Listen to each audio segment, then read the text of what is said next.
what I did? Just for you. I did this just for you. I went out there and hit a plus 1,300 parlay. Why? Because you told me to stick to hockey, and as Michael Jordan once said, and I took that personally.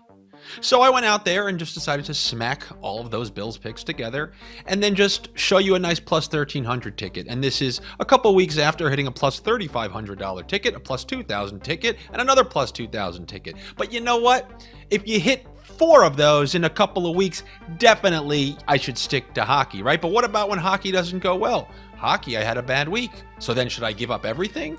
Why would I do that? Then I would be you, just living in the YouTube comment sections. And you know why I don't put those same gamers on here? Because I know that people like you are watching, and I couldn't think of somebody who deserves to get a good parlay like that less than you, the complainer. The single-day complainer after a good season, a good stretch, and that's what you get. And I will always withhold things like that, knowing that you are out there. Where are your plus 1,300? Where are your plus 3,500? Where's your plus 2,000? Oh, that's right. They never existed. You never had your car. Oh, go ahead. You know what you're going to write now? He's going to write, oh, I got tons of them. Okay, well then upload them. No, I lost my phone and my camera roll didn't get backed up. But yeah, they're all there. Trust me. There's a reason you know what I look and sound like. And I will never know what you look and sound like. However, I have watched a few Resident Evil movies in my time, and I imagine I've seen you as an extra in one of those. So on to some Monday picks between the Tampa Bay Buccaneers and the Dallas Cowboys. The first thing that you should know about this game, it's between two teams you can bet on with the DraftKings Sportsbook promotion. Bet $5 on any bet, and DraftKings Sportsbook will credit you with $200 in free bet credits. All you got to do is be a new user. You also got to be 21. No scamming here. You got to be 21 in states where gambling is legal. And if you got an issue, you tick in the middle of the night because of gambling, call 1-800-GAMBLER. They got people on those lines way more patient than me.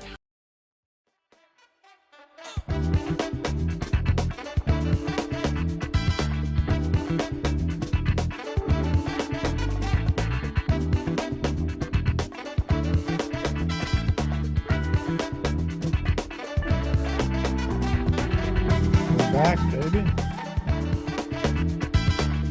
Millie maker too, man. That's insane. But let's go.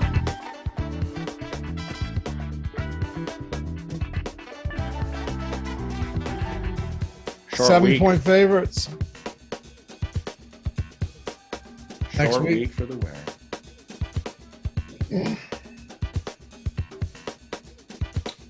Yeah, what's going on, everybody? We're back. It ain't over yet. We told you we'd be back for one more round. Little encore here action for the Monday Night Football strategy show. I'm pumped, man. We've got a good one today on our hands. Of course, today's show presented by Prize Picks. It is the Prize Picks source, Stokastic.com. Monday Night Football strategy show. The final one of the season, Dallas Cowboys, Tampa Bay Buccaneers, 2.5-point spread here in Tampa. Final game of Super Wildcard Weekend. We're here to break all of it down. I'm Dave Loughran, Loughran_D, LOUGHY_D on the Twitters, joined by Matt Gajewski. We're once again, man, we're back. Matt _Gajewski, by the way, on Twitter. How you feeling, dude? I'm feeling great, man. Coming off 5 pretty damn good games this weekend, and we have another one on deck. If you just looked at all the spreads heading into the weekend, you could argue this was maybe the best game on paper. Competitive spread, decent total, 2 offenses which we know can put up fireworks when they're humming, which they've had. Mainly Tampa Bay's had lagging portions of the season, and Dallas a little bit of late as well. But when these teams are both on, they're really on. So I'm looking forward to it. I hope we see a game like that. Me too, man. And I'll tell you what a crazy weekend. You just alluded to it, but could the NFL have asked for a better weekend of football games would be the question. Like Jackson, I was at my brother-in-law. So it was my niece's 5th birthday. We're all hanging there, of course, the adults having some beers, having some drinks. My wife goes home, takes the other niece back. She wanted to stay at our place. So I was like, all right, I'm going to chill here and I'll come back later. I'm going to watch the game. So we're watching this game, and we expected it to be a great game, Jacksonville and Chargers. And it's just an absolute rout. And I'm like, all right, it's 9:30 or whatever it was. I'm gonna go home. I come home, hanging out with my wife, my other niece. I go up to bed around 10:30, turn the game on, and I'm like, oh shit, dude. Jacksonville just made this a one possession game. And it's like, what an and did you see, by the way, that Darren Rovell and apparently that DraftKings has confirmed that someone did put $1.4 million down to win 11,000 on the Chargers at halftime, minus 12,500 of which they lost. Yeah, they must have already donated a lot of money to DraftKings. I can't even imagine getting down like $100 on DraftKings. It like to be able to get down $1 million. How bad of a sports bettor do you have to be? You have to be really bad. But like they limit anybody who even shows a pulse. But not in a spot like that, though, right? Because you're betting 1.4 million to win 11,000. And plus, they bet live. Like I live in Wisconsin, I don't have access to DraftKings Sportsbook, but on some of the shadier offshores, I've been limited from betting live altogether. Like to be able to put down 1 point whatever million, first of all, is egregious. But then to be able to do it live, like. First of all, it must be nice to have that much money. Second of all, it must be nice to be able to just donate that to DraftKings. And they very much are donating if DraftKings is letting you get that down. Yeah, exactly. Like, but Matt, they bet 1.4 million to win 11,000. Yeah, just another key suggesting that person's a dumbass. That's it. Just absurd to lose that. It's unbelievable. Like the joy of winning that would have been minimal at best if you have 1.4 million to put down. The pain of losing that, oh my God. But just across the board yesterday, Baltimore, you and I, we were talking about this before we went live. Baltimore, that swing was massive. You're really talking about like a 14-point swing because they should have been up 24-17. Then one play later, in the blink of an eye, you're down a touchdown. Cincinnati could have very easily lost that game. Minnesota did lose because Cousins threw 3 yards deep on a 4th and 8. Jacksonville with the win. Buffalo almost looked for ways to lose that game. I just a crazy weekend where you could, like, in another world, where just a couple of things go differently, and I mean just a few very, very small things go differently. You could have been looking at the Bills and Bengals being out of the playoffs after the first week. I know it didn't happen. And I know, that's why better teams win football games. That's not lost on me. But those games were way closer than they ever. Yeah, absolutely. And I think from an entertainment perspective, you couldn't have asked for anything more if you're the NFL. Getting a competitive game out of Skylar Thompson and Tyler Huntley, it's exactly what you wanted. And the fans should be really happy too. I was watching those games. A lot of those spreads were not competitive. I mean, I saw that Miami spread 2 touchdowns. The Baltimore one closed around 8.5 points. Those weren't exactly expected to be competitive games. So what we got was awesome. And, maybe getting a little bit of a shock here for those teams that were favored makes them play with their hair on fire next weekend. And those are going to be, by all means, good matchups as well. No doubt. And yeah, Baltimore, since he was like 8.5, even 9 in some spots, the game, though, even though it was decided eventually by 7, was not, that was no backdoor cover for Baltimore. Like they were knocking on the door on the final drive. So yeah, let's close the week out well. Hopefully the divisional round is sick. As on top of that, let's get into it. But more than anything, happy to have you guys with us. Wrapping up a little Monday Night Football action for the season today. Hit that thumbs up if you haven't done so yet. You know the drill. Atone for your sins. Wash yourselves clean and subscribe to the channel as well. If you're listening after we're live, welcome to you guys. Leave a comment down below. We try and read, at the very least, read all of them, respond to as many as we can. And if you're listening in podcast form, leave a rating, a review, subscribe, wherever it is you are. All that stuff helps us a ton. So let's get into it. Cowboys laying 2.5, 24-point implied total here in Tampa. Now, I will say Tampa has just been awful against the spread this year, even worse at home. I'm not sure how much stock I put into that. I don't put much stock into like the Tom Brady primetime narrative, because whenever people talk about that, they ignore the fact that only a couple of years ago, he won a bunch of primetime games in the playoffs, including the Super Bowl. But we'll start with Dallas. I actually want to start in the backfield, Matt, because you have a Tampa team whose run defense isn't as good as they were last year or the year prior, right? Like they were the cream of the crop, preeminent run defense in the league. They're still, I think, 12th in run defense, 11th or 12th, according to Football Outsiders. They have sprung leaks at times, but now you're talking about a timeshare between Tony Pollard and Ezekiel Elliott. Forget about who you think is better. We all agree that Tony Pollard's the more explosive, dynamic back, but that doesn't really matter in the grand scheme of things when we're talking about the workloads here. Is there any real way you're differentiating these guys when we're looking at price points that are very, very similar on this slate?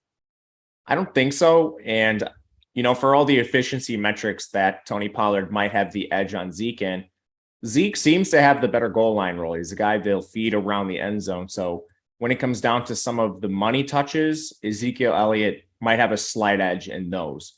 And, Pollard did get banged up down the stretch. Perhaps that plays a role a little bit here, but we're still talking about a pretty decent gap in terms of red zone touches. Right now, just looking at attempts, you have a 12 touch edge towards Ezekiel Elliott. I think that's probably about where it stands heading into this game. So for me, there's very little differentiating them, to your point. I think they'll both be pretty contrarian because of the price point. When you compare them to the other studs in the context of this slate, you have Mike Evans, Chris Godwin, a lot of the premier pass catchers that aren't in timeshares at similar price points. So I think they might go a little bit overlooked. Right now, we're showing negative leverage on both. Just from a macro standpoint, that happens a lot when we have two expensive backs in timeshares just on the back end of our tools. And I think if you're playing one of them, you're hoping that they score multiple touchdowns. If it's spread between the two of them, I think it just might be a spot where they cannibalize each other. And then you do see one of those receivers pop up ahead of them. It's a tough situation to evaluate. Where are you at between them? Well, hold on one second, because we're talking Millie maker here. Like if you're talking large fields, whether you're only playing a handful of lineups or you're playing 150, what do you think the viability is to play both of these guys today in the same lineup? Like I know it's unlikely outcome, but they do have a 24-point total. It should be a competitive game, 2.5-point spread. They're favored on the road. Granted, this was a field goal everywhere, and then throughout the week it moved to 2.5 everywhere. But what do you think the viability is of playing both of them in the same lineup? For Millie maker stuff, I think it's fine. For anything small field, I think it's bad. You're just going to be ceding too many points. Yeah. But for Millie maker stuff, I have some. I'm not sure how much I'll be playing in the Millie maker tonight. I will be playing some, but depending on how many entries I get in there, maybe we'll look at this construction. You just have to know it's not going to project well, so you have to look at the potential leverage you're gaining, and is that enough? So I look at both of these backs individually, and they're still coming in with decent ownership. When you combine the captain and the utility spot, it's between 25 and 30% for both of them, a little bit above that if you include, just the raw captain spot. So you're not really getting a discount on them ownership-wise. So you have to ask yourself how much of the field is going to play these two guys in conjunction. And I think because of the salaries, it's probably not many. You're sacrificing a ton in terms of the receiving production you're getting. You pay a little bit more, you can get one of the QBs. So that I think makes more sense from a leverage standpoint. Otherwise, if you're playing just a one-off Tony Pollard or a one-off Ezekiel Elliott, you still got to be pretty cognizant of the rest of your lineup because you're not getting a lot of leverage with either of them. No, you're right. And I got to tell you, I'm surprised Leonard Fournette is cheaper than both of these guys. Agreed. We talked about, I'll get to his props once we get to Tampa. I was kind of shocked by it. Now, of course, we could just be completely wrong, but Leonard Fournette's cheaper than both of them considerably. $800 cheaper than Pollard, $600 cheaper than Elliott. Rachaad White, because we're talking about two split backfields here. Of course, one team would prefer to run the ball more than the other, but the other team throws to their running backs a ton, namely Leonard Fournette. But you have Rachaad White, who's also dirt cheap in a spot like this. He's $2,600 cheaper than Pollard. He's $2,400 cheaper than Ezekiel Elliott. So I'm with you here. You're right. You talk about either paying up for a quarterback, some of the other wide receivers, but then what about even the running backs on the other side of this game who are also in a timeshare, and both are cheaper than each of these Dallas backs, one of them markedly cheaper than the other. Yeah, I 100% agree with you. And I did run some optimals this morning. It's basically exactly what you laid out. I wouldn't say either backfield is popular. but just in optimal lineups on DraftKings, you're getting 0% of either of the Dallas running backs. And you are getting a sprinkle here and there of Fournette and Rachaad White. And we'll dissect that situation a little bit later. But what it comes down to for me, even for like Millie Maker style stuff, we're not getting an ownership leverage discount on these guys. No. And it's a popular team. It's Dallas. Two of the more popular playmakers on this team are Ezekiel Elliott and Tony Pollard, especially of late.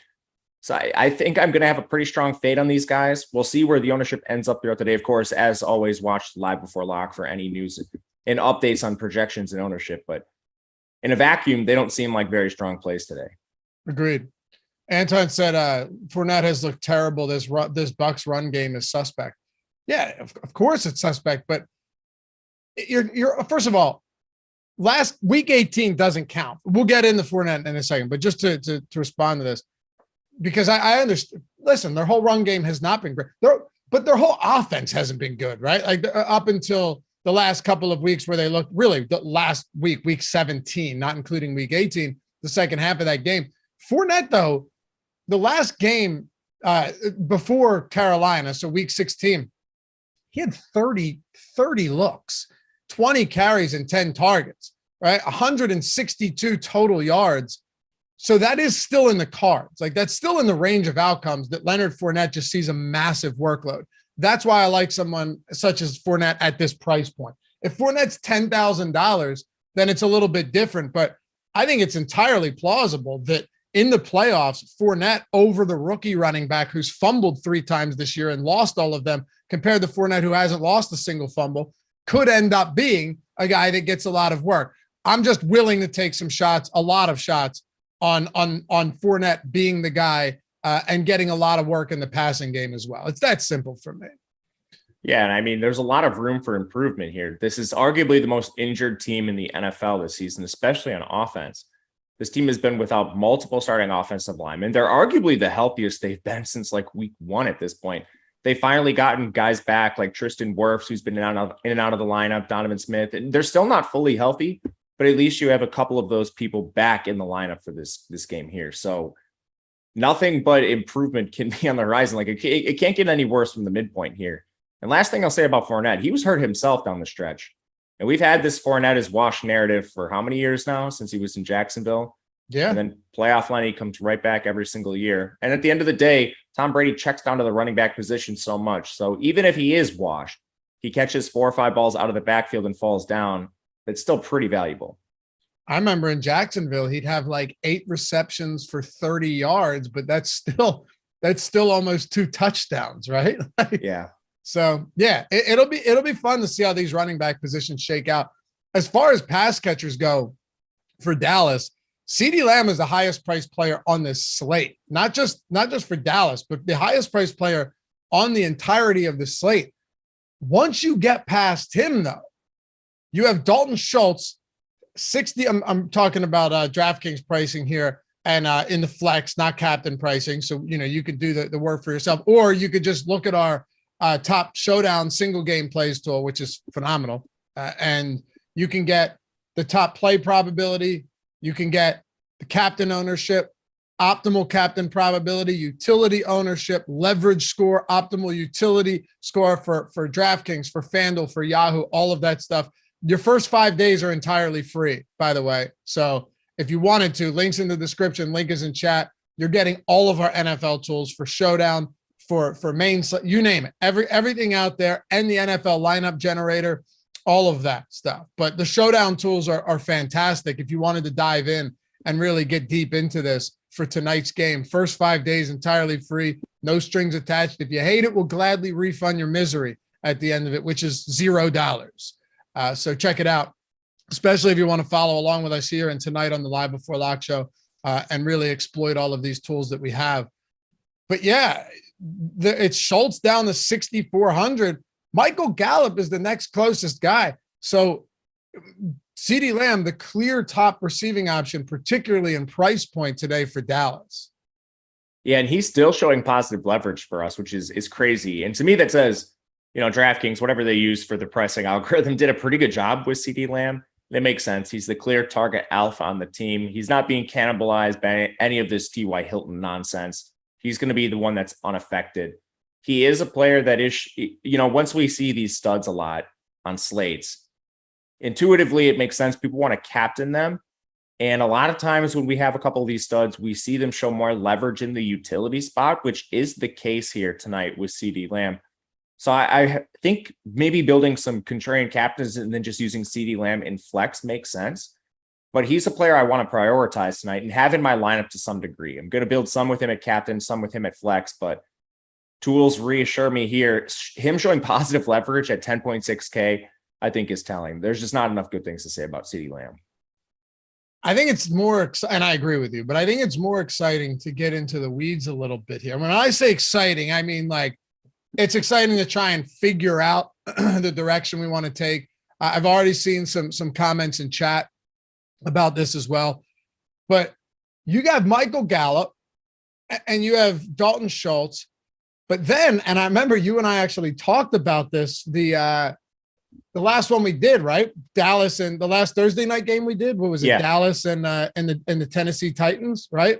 Yep. Well, we discussed, we talked a little bit about T.Y. Hilton. Now, T.Y. Hilton, his snap share has risen steadily in 3 straight games, from 16% to 28% to 39% last game. Now, mind you, Dallas was dog shit last game against the Washington Commanders.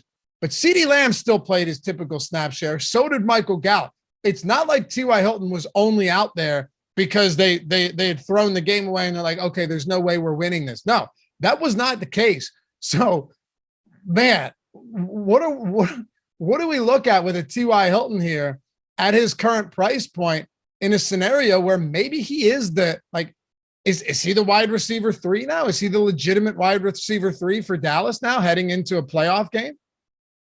I think he's still probably in a rotation. I'll admit right away, I was wrong on this. I thought T.Y. Hilton was going to get the Deshaun Jackson treatment prior to Deshaun Jackson being cut, where he is your situational field stretcher on the field for a few snaps here and there. And that was largely because of his age, but he has actually seen an ascending role every single week he's played. So could this ascend further?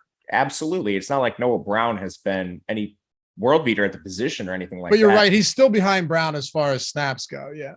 Yeah, but it's getting closer every single week to your point. Right. He has certainly narrowed that gap. I don't think he's going to ever really approach Michael Gallup or CeeDee Lamb in terms of routes and snaps, but I think it could get close to a 50-50 here. When you look at these two players, you have a field stretcher in T.Y. Hilton, an aging field stretcher, but this is a position they've tried to address multiple times through free agency, through the draft. They draft Danny Gray. He didn't pan out. He's young, so maybe he will in the future. They were taking flyers on James Washington. They've been looking for an answer to this position for a while and haven't found it. And then you look at Noah Brown, he's like the polar opposite. If you look at Noah Brown from a skill set perspective, a lot of the positives people say about him is, oh, he's a great run blocker, kind of like your poor man's Alan Lazard. And as a wide receiver, I'm not sure you want those to be the positives that people say about you. So, and you could even look at the run blocking snaps. It seems that Noah Brown is on the field on a lot of clear rundowns, and then more like the meat and potatoes guy, the guy they want to actually have in the field for pure routes is T.Y. Hilton. So I think there is some value here between these guys, especially the cheaper T.Y. Hilton. But at the end of the day, T.Y. Hilton's priced at the same point as a lot of these kickers in defenses. So to me, on slates like this, where a lot of people are taking shots on the random wide receiver 3 who doesn't have a consistent role, a lot of times I'll just prefer a kicker in a defense. So TY is still a little bit risky in my opinion. And, his skill set's also really big play driven, a field stretching, a 30-year-old field stretcher at this point. Yeah. I'm not sure that's a player I really want to take a stand on. I think honestly, I would rather pay the extra 1.5, 2K just to get up to Gallup and Schultz, the players that have the more consistent roles in the pass game. The only thing I would, just to play devil's advocate for a second, the only thing I would say is that while T.Y. Hilton is insanely risky, I mean, this could be a 0 reception game, and neither you or I would blink, right? Like if he just came up 2 targets, no receptions, you'd go, all right. So could have seen that one coming. But over the last 3 games where he's actually been involved, and keep this in mind, he only played 16% of snaps in that first game. Remember, he had that 52-yard reception on like, what was it, 3rd and 32 against the Eagles that was instrumental in them winning that game. He now has 3 deep targets through these 3 games. CeeDee Lamb has 5 over that stretch. Hilton has 3. Nobody else has more than 1. So there is still the possibility, and like you said, an aging field stretcher, no doubt. But there is still that possibility that Dak looks to uncork one, and assuming it isn't intercepted, assuming it isn't picked off, he might look to uncork one down the sideline to T.Y. Hilton. And if that's the case, you're going to need T.Y. Hilton, or you're going to get 0 or like 3. So I think there's the range of outcomes is pretty wide here for T.Y. Hilton. But I did want to at least point out that he has been targeted 3 times 20+ yards downfield in the 3 games he's played on limited snaps, and his snap share is increasing. So maybe you do see them take a couple shots downfield to T.Y. Hilton. If he connects on one of them, it could be enough. But I'm also with you in saying that he's not he's not dirt cheap for a receiver in a wide receiver 4 rotational role either. Right. And Noah Brown being cheaper, I think, is interesting. This is one I want to keep my finger on the pulse throughout the day. Noah Brown is kind of one of these guys I have circled as a potential leverage bot. If we get to live before lock tonight and this ownership swings a little more TY's direction, I think we could also make a bet on this. Probably doesn't get any further than a 50-50 timeshare at best. And Noah Brown has still out-targeted T.Y. Hilton in the last 2 games. Now, again, you mentioned there's more value to the T.Y. Hilton targets. I'm aware of that as well. But if this gets to a point where it's gone too far in the T.Y. Hilton direction, I'll have a lot of interest in Noah Brown at a cheaper price point. But ultimately, we can take really consistent rolls from Gallup and Dalton Schultz at a pretty affordable price point. No, It's not the T.Y. Hilton price point, but I mean, you're talking low 6Ks, upper 5Ks for these players with very consistent roles. And for those of you playing the Millie Maker, I think there's some merit to captaining these players, flipping the build. I don't anticipate a lot of people doing that with some of the studs on the slate here too.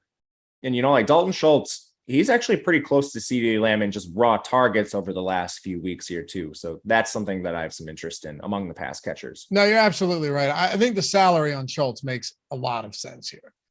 He's not wildly overowned or anything like that.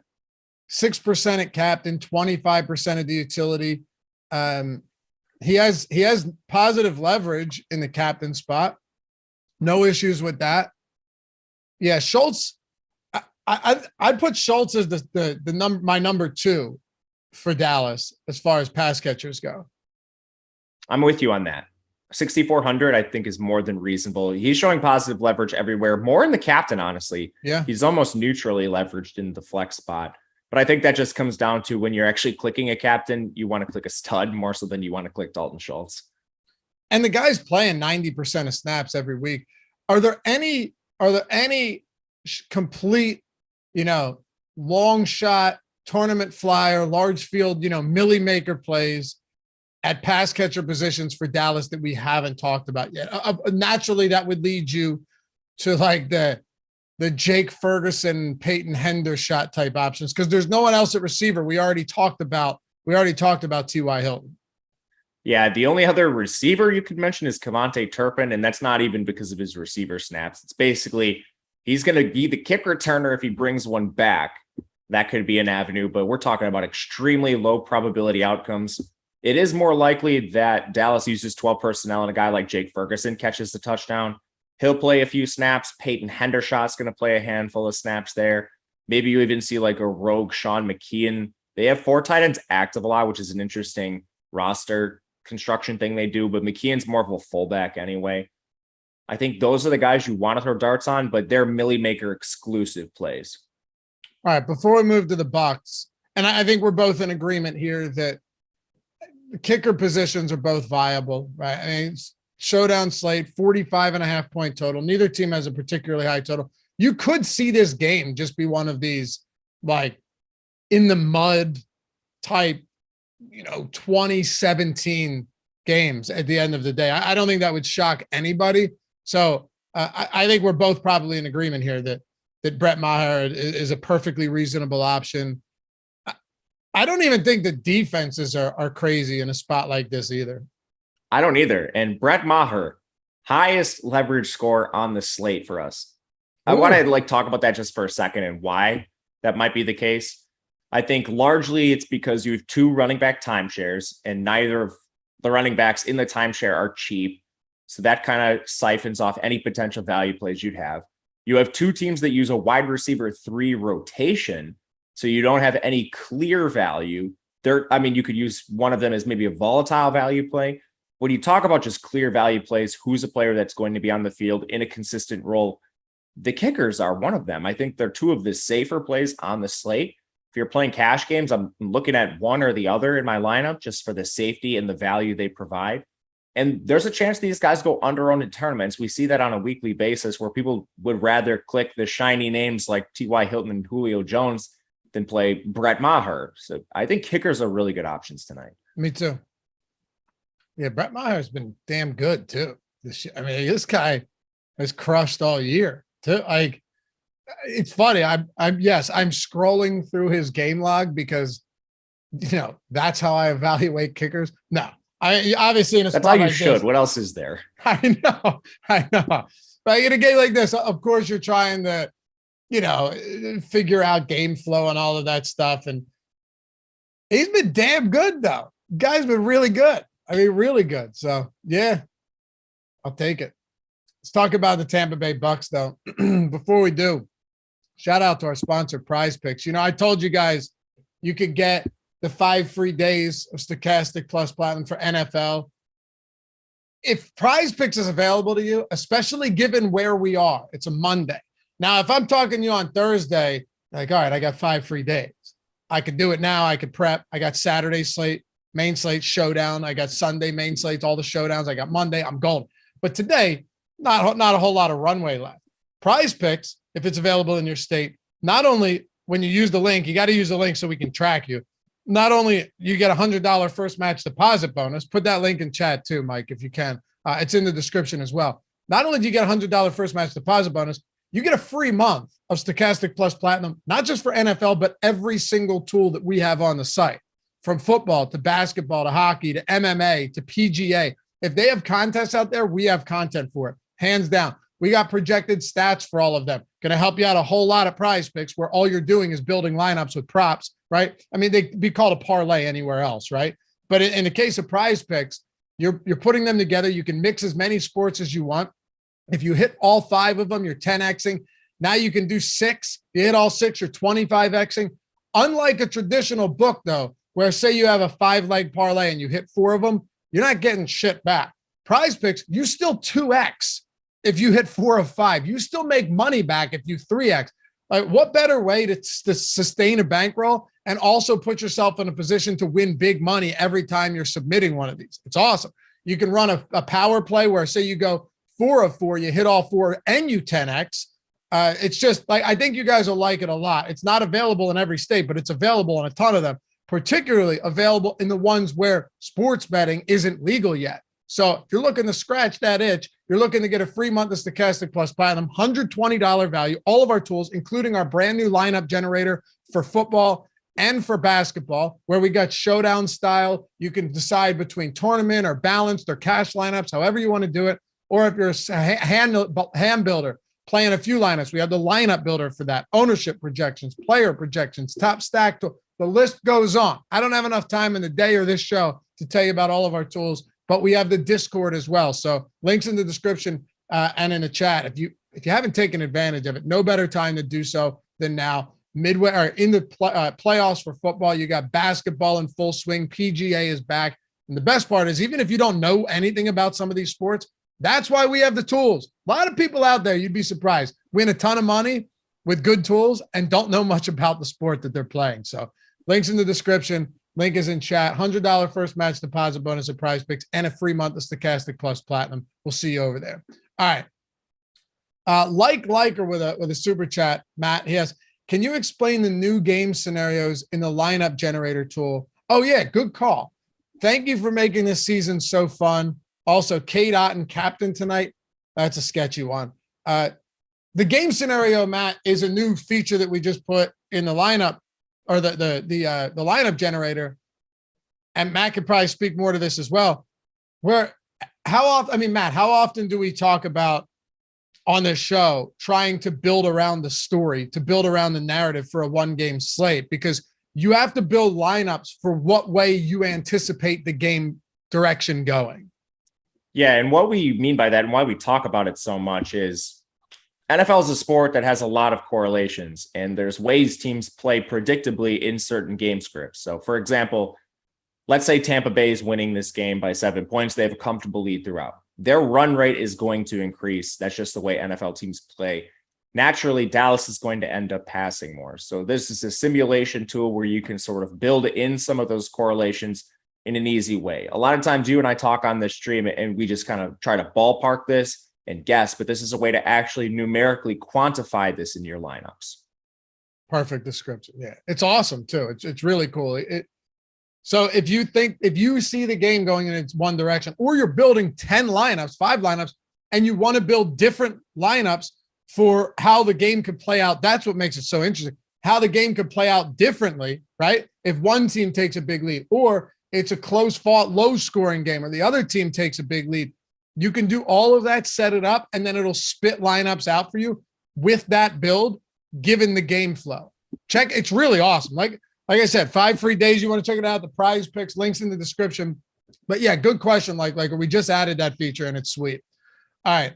Let's talk about the Bucs, Matt. They're 2.5-point dogs, 21.5-point total here, 120 on the money line. Let's start in the backfield again. We don't have to dig too deep in the Fournette and White because we already discussed it. But I think this is one of the more interesting spots on the slate, just given their price points and ownership in relation to the Dallas backfield, which is also a timeshare. Absolutely. And I think the biggest thing here is price point. We're talking about a highly competitive game. And even if Dallas is winning this game, we know that Tampa Bay will still utilize their running backs mainly in the pass game through checkdowns. Tom Brady's done that for years now. And Leonard Fournette, playoff Lenny, has already shown this upside in the past. And Rachaad White could do it as well. This is a 50-50 committee. But I think all indications are that this could at least swing slightly towards Leonard Fournette's direction. The veteran, the important games, the player who hasn't turned the ball over, Rachaad White has. And you just don't have those kind of mental mistakes with the veteran. You also have Fournette getting healthier at this point, which I think is another feather in his cap. But ultimately, I have more interest in this backfield, mainly from a pricing standpoint. I'm going to be saving $1,000. If I go down to Rachaad White, I'm going to be saving $2,500 with a player that allows me to jam more studs. And this also comes back to ownership. When we look at the Dallas backs in comparison, the gap's not that wide. We're looking at like 10% gaps in ownership, 5% gaps between the Dallas backs and the Tampa Bay backs. For the price savings, I'll take that. So will I. What are your thoughts on White and Leonard Fournette in the same lineup for large fields? It's similar to the Dallas side, except I think it's more viable because you're saving even more money doing it. Your lineups are going to look a little bit better compared to the Dallas side if you stack Pollard and Zeke because of the salary you save. And again, I don't think either construction is going to be popular, whether it's the Tampa Bay back stacked or the Dallas back stacked. So I'd rather do this, I think, with the Tampa Bay side.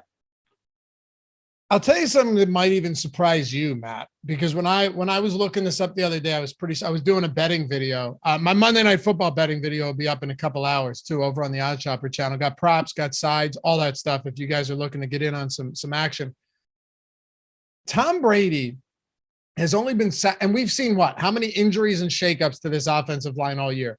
He's only been sacked 22 times this year, which is 29th in the league. He has been pressured at the lowest clip in the NFL, despite all those issues that they've had with the offensive line.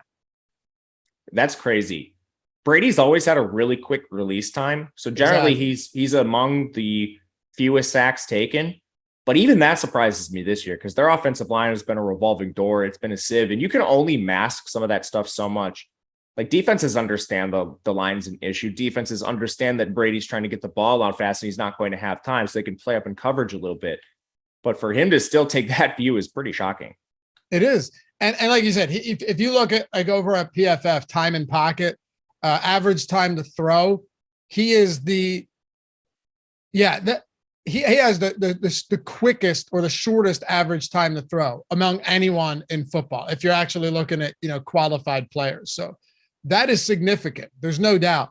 which always leads to somebody like Chris Godwin being super interesting, because Godwin is, on one hand, you have Mike Evans, who, if you get that type of game like you did against Carolina, and they're connecting, because Godwin is one of the leaders in deep targets all season long. He has been. When you can connect on those, Mike Evans is going to absolutely break a slate, which we saw. Few and far between this year because that connection wasn't there. But if you are getting quick pressure, and you are getting pressure quickly, on the quarterback, and he's looking to get the ball out quick, this is what makes this offense interesting to me.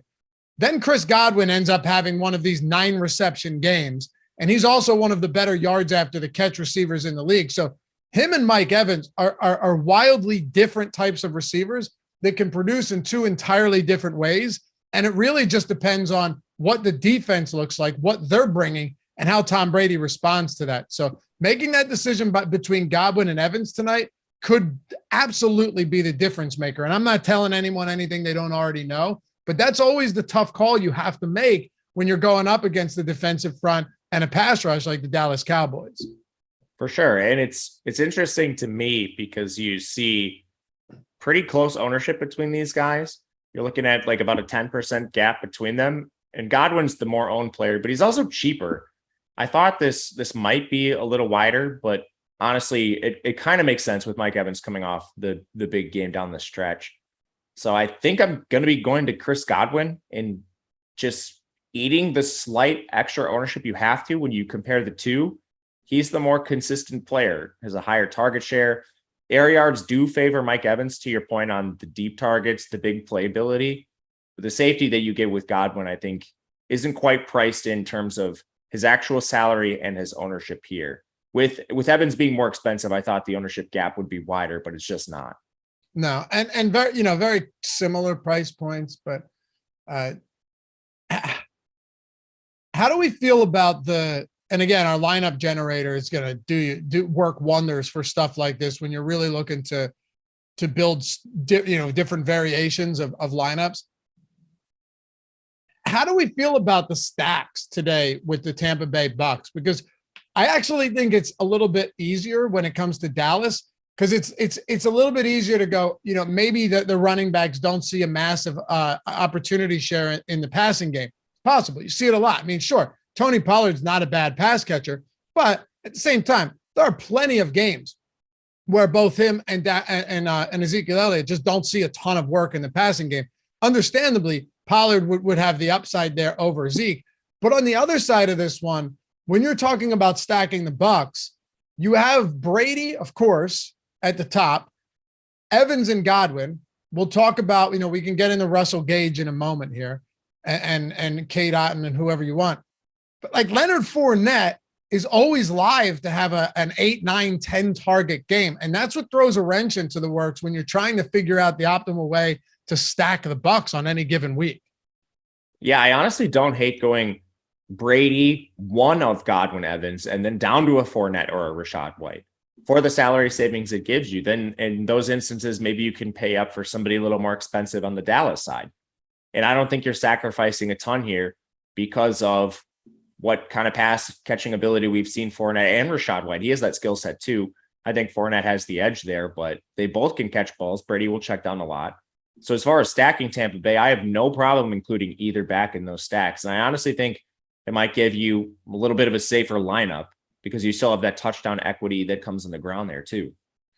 I don't want to get too granular here and try and outthink things because that'll get you into trouble.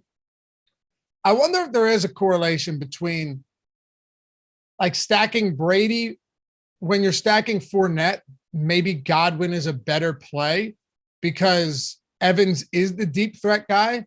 And on these really high target games for Godwin, you could see more going to Fournette as well, as two of these guys have just been safety valves that produce after the catch. Whereas Mike Evans is one of those guys where you need a little bit more time to uncork one down the field. Yeah, intuitively that makes sense. Right. Like, will it play on paper or in real life? I don't know. But I like a Brady Godwin Fournette stack quite a bit, especially if Dallas is bringing heat early on. But there's a lot of different ways to play this. Like, we haven't even talked about Russell Gage yet.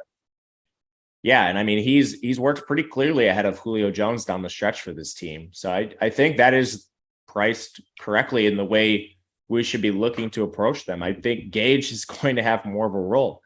Now it's interesting kind of the dichotomy between these players because they're still designing stuff for Julio. They've been giving him these weird end around type plays. He's targeted when he's out there.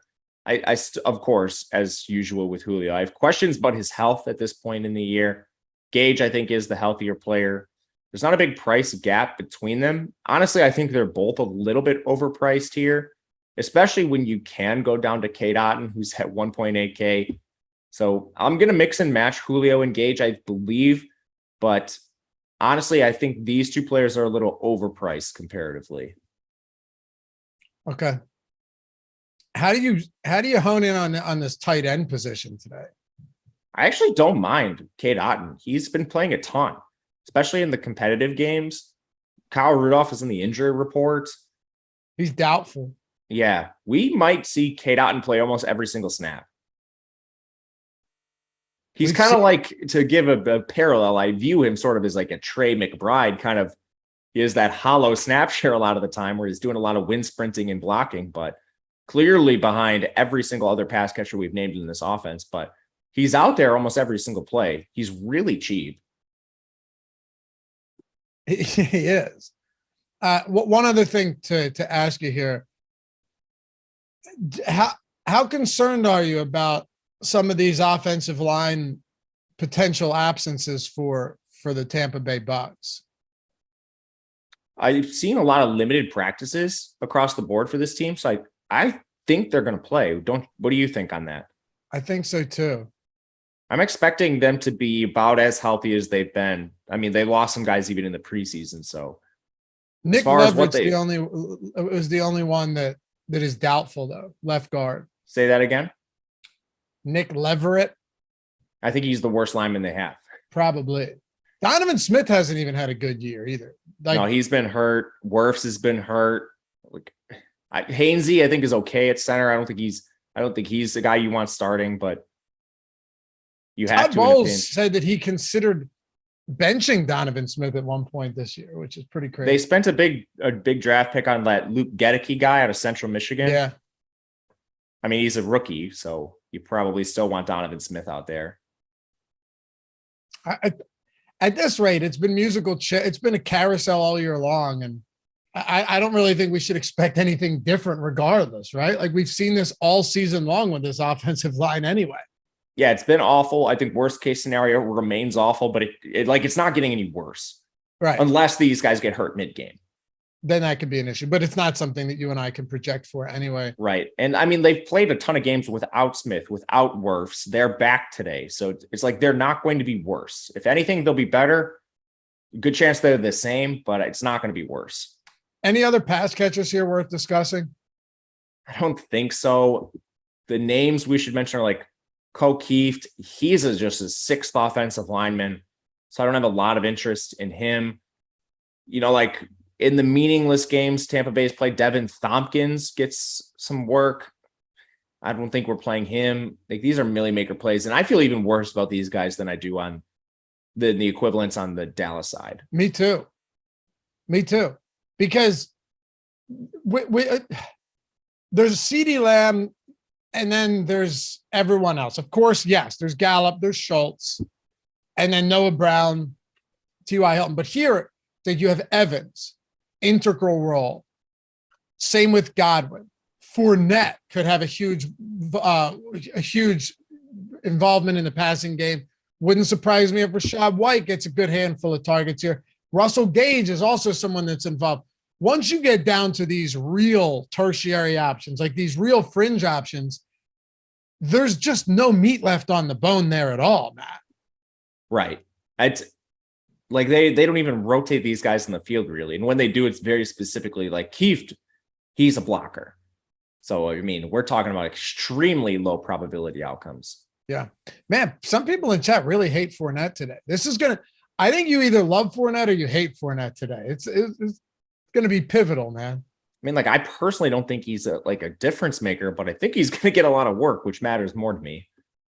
In the playoffs, yeah. He doesn't have to be great. Fall into the end zone for me once, Lenny. Give me 6 receptions. Possible. Maybe 50 rushing yards. We'll see what happens. Anything else for Tampa, or should we build a lineup here? Let's build a lineup. All right. And hey, to all you 450 watching, been an awesome season. Appreciate you more than anything. Hit that thumbs up too. We only need 26 to get us to 100. Once we get there, smooth sailing, baby. And also, last thing, Matt, did you know that if BetMGM is available to you and you have 2 minutes of time throughout the day, mind you, it's not even 10 o'clock on the East Coast. You have 2 minutes of time and $10, you're getting 2 free months of Stokastic Plus Platinum. Sounds like a no-brainer. It does sound exactly like a no-brainer. One that I would really highly suggest anyone take advantage of. We want you to check our tools out. We want you to win.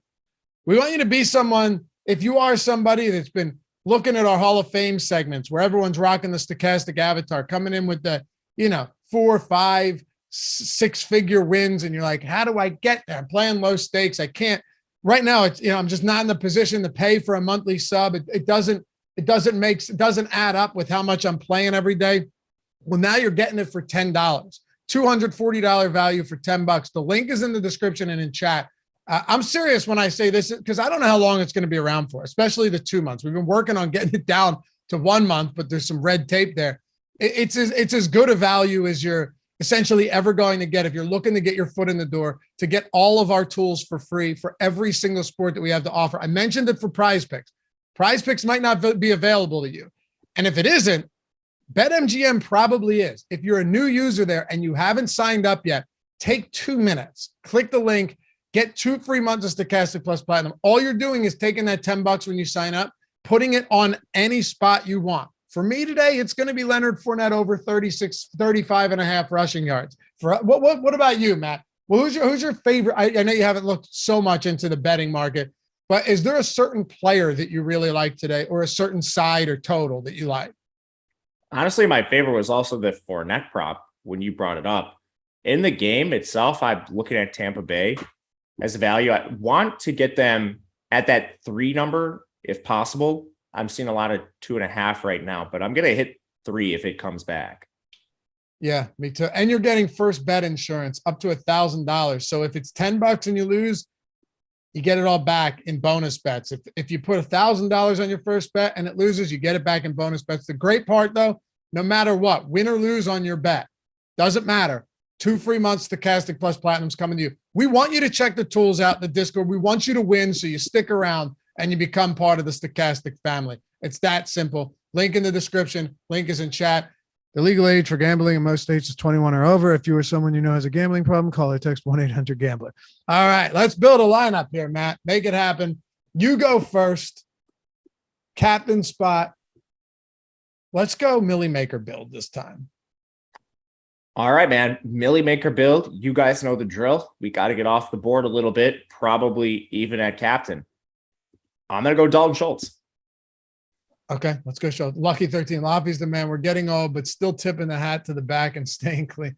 Yeah, man. The backwards hat, I'll retire it eventually, but I'll never buy into you're too old to wear a hat this way. Those people can eat shit. That means nothing to me. Those who cares what they think.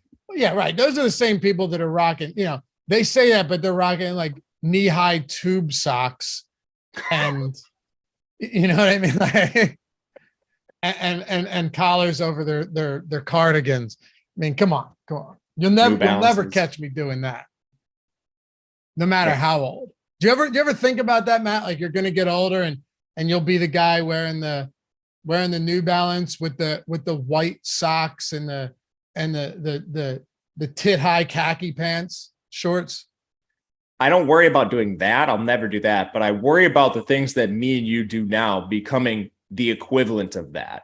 Yeah, exactly. Right. Like that used to be normal, right? That used to be. Yeah. I've thought about that. I've thought about like when I'm 50, the style that I have then, am I going to think it's totally normal? And everyone looks and like, oh man, what is this guy doing?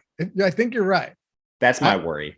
I have concerns about that too. All right. We'll try and avoid it, but we'll go Dalton Schultz at captain.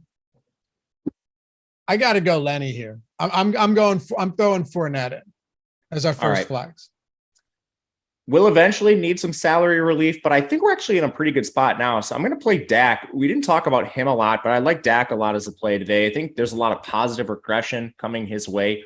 He's first in the NFL in interceptions, but I believe it's 15th or something close to that in turnover-worthy plays. He's been the most unlucky signal caller in terms of plays that shouldn't have been interceptions actually turning into interceptions. So, maybe getting T.Y. Hilton on the field can help some of those turnover-worthy plays that the receivers are causing more than him himself. He definitely has had some weird interceptions. He also only played 12 games and leads the league in interceptions as well. Yeah, I don't have the turnover-worthy plays in front of me, but yeah. Okay, I'm gonna go. So we got Prescott. We still have plenty of. We're still in good shape here. I'm gonna go Godwin. So then we go Godwin. We have 6,800 left. Man, I think I want to play one of these kickers. Do you have a preference between them?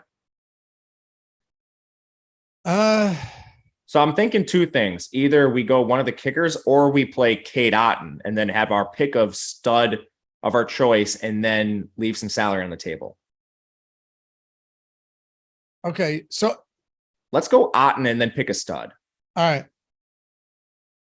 Well, that leaves us with Brady in this spot. Or you fade Brady and you go with CeeDee Lamb, but then you got Fournette, Godwin, and Cade Otton without Brady. I'm fine with either. All right. Now, to be fair, I said Millie Maker. This will be like this is a lineup that's probably better for smaller field. Like this is still going to be a popular lineup. I have no doubt about that. Yeah, I think the more salary you leave on the table, the better, of course. But how much leverage do you think we got with Schultz at captain? I think that's pretty good. I think it's a decent amount, but he's still 6% at captain. We've got him at 6. Fair. Yeah, that's still fair. A pretty high number, right? Yeah. How many entries are in the Millie Maker? Enough. 6% of 132,000. Yeah. I like it. Look, that just shows you right there, though. You can do a lot of different shit. If you captain Fournette, there's a lot you could captain Rachaad White and he ends up being the guy. There's a million different ways. This is just a thought experiment. We're not always plugging these lineups in. It gives you an idea of what you have to work with. Let's wrap the show up here. And by the way, thank you guys. Crushed 100 likes. And thanks to all you guys who will be in here after we're live doing the exact same thing. Nathan Perkins, Julio and Maher, or Gage and T.Y. Matt? I think it's Gage and T.Y. I do too. All right, let's go with Jillian Sullivan. Thanks for all you guys do. Thanks for the support, Jillian. Wondering about best cash game plays for tonight. Best cash captain. Okay, great question. So our tools obviously will help you out with that. If you are a sub or you're taking advantage of 5 free days or one of these promos, like if you're looking at them, understand that there might not be, people ask all the time, is there a cash game tool? No, but you have top play probability. You have optimal captain probability. You can manipulate all of these tools to get the best cash game plays. Yeah. And honestly, I would probably just, if you're just a sub and you don't have the Fantasy Cruncher add-on, just go to our lineup generator, try to run it with as little restrictions as possible and see who pops up the most. I think it's Brady, but if you guys want to do that on your own, the lineup generator, just run a ton of lineups. Who are you getting the most of? For this one specifically, don't use the game script tool. That's for GPP specifically, and just see who you get. And I will say this much. Chris Godwin, 12% captain ownership. We have him with 15% top play probability. 12% optimal captain, 3.6% leverage overall. Like Godwin is a real nice at play if you're talking cash game captain, just because he's usually extraordinarily safe, Matt, based on the volume that he sees. Yeah, he's close. So I ran optimals this morning, got 35% Brady captain. Second was Godwin at 25%. If you find a Godwin lineup you really like, no issues running it in cash. For sure. Anything else before we head out for the day? Oh, I got something for you. Give me your score prediction in this one. Ooh, we haven't done this one in a while. No, it's fun though. There's a perfect way to close out the Monday Night Football show. I'm going to say 24-20 Tampa Bay. All right. I'm gonna. So you're just basically flip-flopping. You're basically just reversing what we have now as far, not entirely, 24 and then 21 and a half implied total, but in the opposite direction. I'm going to go 21-20 Tampa Bay. Ooh, we're both under. Yeah, we're both under. We both have Tampa squeaking this one out. Should be a fun game. Close out Super Wild Card weekend. Matt, been a pleasure doing this all year, man. Yeah, man. I hope we get to do it next year. Maybe they'll throw us on a Super Bowl or something like that. Monday morning of the Super Bowl. I don't know. But hopefully we can get something else in there. We'll make it work. Appreciate you guys as always. You're the best. Follow Matt at Matt_Gajewski, me at Lafayette_D. Check out everything on the Odd Shopper channel as well. I know Matt crushes content for anything college and so much other stuff. I'm over there for all of our NFL stuff on top of everyone else doing any sport imaginable. We got you covered. But until next time, we'll catch you guys back here on the matchup or on the Showdown Strategy Show. Peace.